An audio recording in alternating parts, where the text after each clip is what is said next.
रस स्वादमध्ये आपलं स्वागत आहे। आज आपण बघणार आहोत चकलीची भाजणी।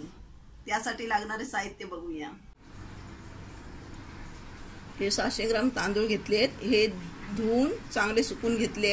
400 ग्राम चना डाळ आहे, 1 वाटी पोहे घेतले आहे आणि 1 चमचा मिरी। आता हे सगळे आपल्याला भाजून घ्यायचे आहे। पहिल्यांदा आपण डाळ भाजून घेऊया। गॅस आपण मीडियम वरती ठेवलेला आहे। चना डाळ भाजून झाली आहे। आता आपण तांदूळ जरा भाजून घेऊया।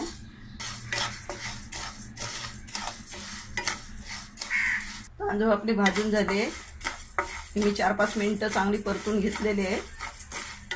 तशी चण्याची डाळ पण मी 4-5 मिनिटे परतून घेतली। चकलीची भाजणी चांगली झाली तर चकली चांगली खुसखुशीत होतात। पोहे भाजूया।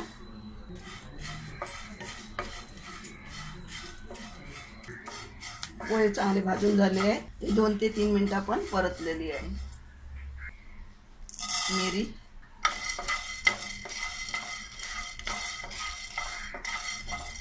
मिरी भाजून झाली आहे।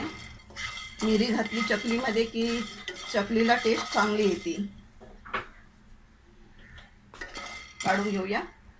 चणा डाळ, तांदूळ, पोहे आणि मिरी हे आपण मिक्स केले आहे आणि आता मोठा चमचाभर आपण ओवा घेतलाय।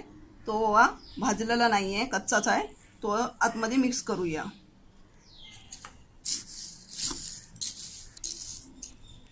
हे सगळं सारण मिक्स झालंय आणि हे आता चक्कीवरसून आपण बारीक दळून घेऊन येणार आहोत।